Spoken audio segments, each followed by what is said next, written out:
inaongeza hata mandhari ya Tarime mjini, lakini tuliomba stendi ya Kemange na tukaomba barabara za lami ambazo zinaenda kutekelezwa pia. Lakini Mheshimiwa Mwenyekiti, kwa upande wa afya tumeona kabisa kwamba kuna jitihada zimefanyika. Nilikuwa najaribu kupitia takwimu mbalimbali. Mathalani kwenye kuboresha miundombinu ya afya, kumekuwa kuna ongezeko kutoka vituo 8458 mpaka 9826. Takriban ndani ya miaka minne vimeweza kujengwa kuboreshwa vituo 1326.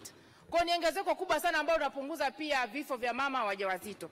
Lakini kumeweza kujengwa katika vituo hivyo huduma za dharura za uzazi vituo 183 ambao pia vina include upasuaji kwa mama wajawazito. Tumekuwa tukilia sana tukitamani Tanzania iwe na maternal death zero, lakini hizi jitihada zinapunguza kwa kiwango kikubwa sana vifo vya mama wajawazito.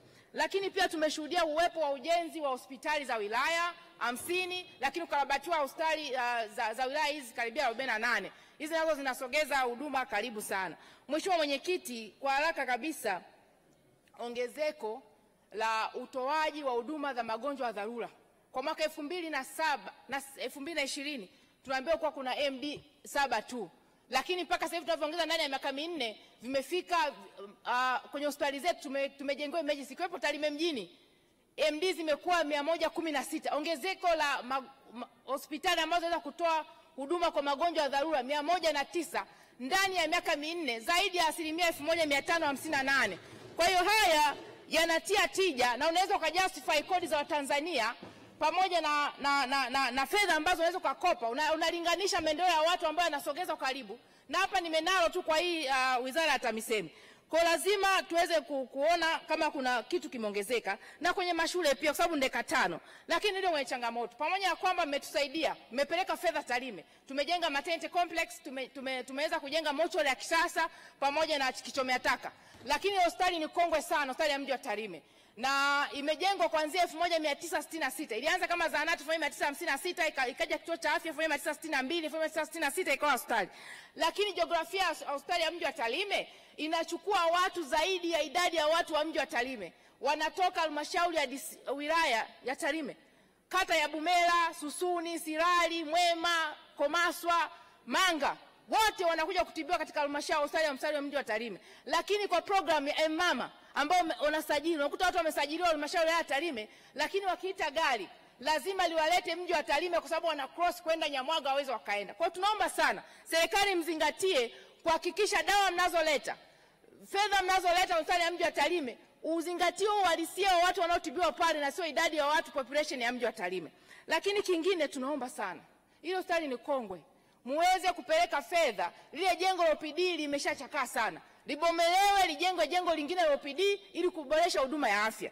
Na mwisho, kama ilivyo kanda maalum ya Tarime polisi Rorya, tunaomba hospitali ya mji wa Tarime iweze kuwa kanda maalum ya Tarime Rorya, kwa sababu inapokea watu kutoka Tarime DC, kutoka Rorya, kutoka wajirani wengine wa Kenya na hata Serengeti. Nimekuwa nikiongea sana, ikienda sambamba na ujenzi wa wadi ya VIP. Tarime ina watu wengi sana ambao wametumikia kwenye majeshi, kwepo George Waitara na wengine wengi. Lakini jaji mkuu anatokea Tarime mjini, Ibrahim Juma, wakija kula akapata dharura, hatuna hata wadi ambao ni executive wa kuweza kulazwa hao watu. Na watu wanatoka Kenya kuja kutibiwa pale Tarime, wakiona wadi zetu zile, basi kujenga utalii wa kitibabu, tujenge wadi ambao ni executive kuweza kuaccommodate hao watu wote. Nije kwenye shule, Mheshimiwa Mwenyekiti, kwa haraka. Napo kiangalia kuna ongezeko kubwa sana la ujenzi wa shule, udahili wa wanafunzi, na hii inapelekea pia uhaba kama walivyosema wenzangu hapa, wimbi la madawati. Nimekuwa nikiangalia kwenye vyombo vya habari, kuna baadhi ya shule wanakaa chini. Ningeweza kutoa takwimu ila muda utoshi. Unakuta shule na wanafunzi 1500 ina madawati 50. Wanafunzi wengine wote wanakaa chini. Ninaomba sana serikali kupitia hata mfumo wa CIS ambao walimu wanasajili, tunapotoa kipaumbele inaonekana dhamira ya dhati kabisa ya serikali kuboresha elimu yetu ili kuweza kuongeza idadi ya Watanzania wenye ueledi wa kufanya kazi kwenye sekta mbalimbali. Tunapojenga mashule tuhakikisha tunapeleka na miundombinu ya madawati ili kuondoa kabisa mtoto anayesoma akikaa chini kwenye sakafu na mtoto anayesoma ambaye amekaa kwenye dawati, ni vitu viwili tofauti. Tunaomba sana mfanye tafiti ya kina kujua ni idadi gani ambao ni mawimbi ambao hana mashule ambao hana madawati kwenye shule mlizojenga, lakini na shule kongwe, ili muweze kupeleka madawati kuhakikisha kwamba kweli tunaenda kuboresha hii. Nimepitia pia nikaona kwamba serikali imeongeza fedha kutoka bilioni 312 hadi bilioni 796 ya elimu bila ada. Napongeza kwa hili. Lakini kuna changamoto kubwa sana ambayo imeongezeka. Taarifa. Dakika chache sana Mheshimiwa Bunge. Ninakuruhusu Mheshimiwa Bunge. Mheshimiwa Mwenyekiti, Mheshimiwa Matiko mchango wake ni mzuri sana na anaonesha ameridhika na kazi anayoifanya Mheshimiwa Rais. Hivi sasa kwa nini asijiunge na Chama cha Mapinduzi ili akamuunga mkono vizuri Mheshimiwa Rais?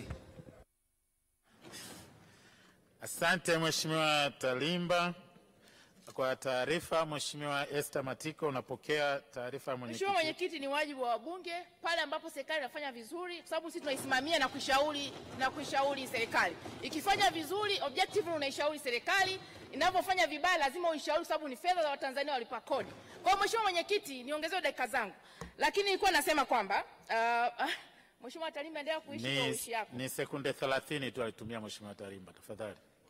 Mheshimiwa Mwenyekiti, haujapokea taarifa. Mheshimiwa Mwenyekiti, nilikuwa na shauri lazima serikali iangalie, ihakikishe kwamba inapokuwa inajenga hizi shule ipeleke miundombinu toshelezi ili kuweza kuhakikisha hata watoto wanaosoma kule vijijini wasome kwenye madawati vizuri, wawe na walimu toshelezi, waweze kupata elimu bora. Lakini mwisho serikali imewekeza. Na nimeona hapa wamejenga nyumba za walimu. Ukifanya correlation shule kwa mfano kwa naangalia shule za msingi zimejengwa 3000 na kitu, lakini nyumba za walimu shule ya msingi zimejengwa 500 na kitu. Kwa hiyo inaonekana kuna shule zinajengwa bila kuwa na walimu. Tunaomba sana walimu wakikaa kwenye miji kwa mfano kaa nje ya mji, miundombinu ya barabara mvua ikinyesha waweze wakafika kule.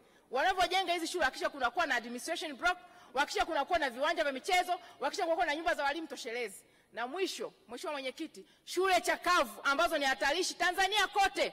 Na nimekuwa nikiongea hata kule Tarime, shule ya Susuni kwa mfano kata ya Susuni, shule ya Nyabilongo Kiongera, shule za pale mjini ambazo ni chakavu za miaka ya 70, miaka ya 60. Tunaomba sana. Tumeona mmewekeza kwenye miundombinu ya shule, ekezeni muweze kujenga shule zile, mboreshe, pesi iwe kubwa zaidi ili kila mtoto wa Kitanzania ambaye hata yuko kule chini aweze kufaidika. Michango mashuleni, na malizia Mheshimiwa Mwenyekiti, nilisema ada mmeongeza, lakini michango mashuleni imekuwa mingi. Mchango wa mchango si wa uzio, mchango si wa mlinzi, masomo ya ziada, walimu wa ziada inakuwa zaidi. Unakuta mzazi anatoa zaidi ya 10,000, 15,000 hadi wanaishi baada irudi. Tumuondoe, mpeleke haraka iwe uniformity kwenye michango ya shule. Asante sana Mheshimiwa Mwenyekiti. Lakini mwisho, uungwana ni vitendo.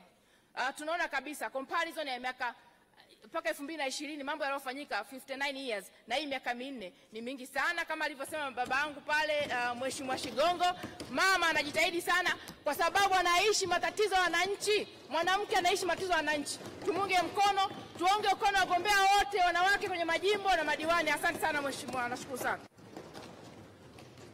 Asante, nimeletewa marekebisho.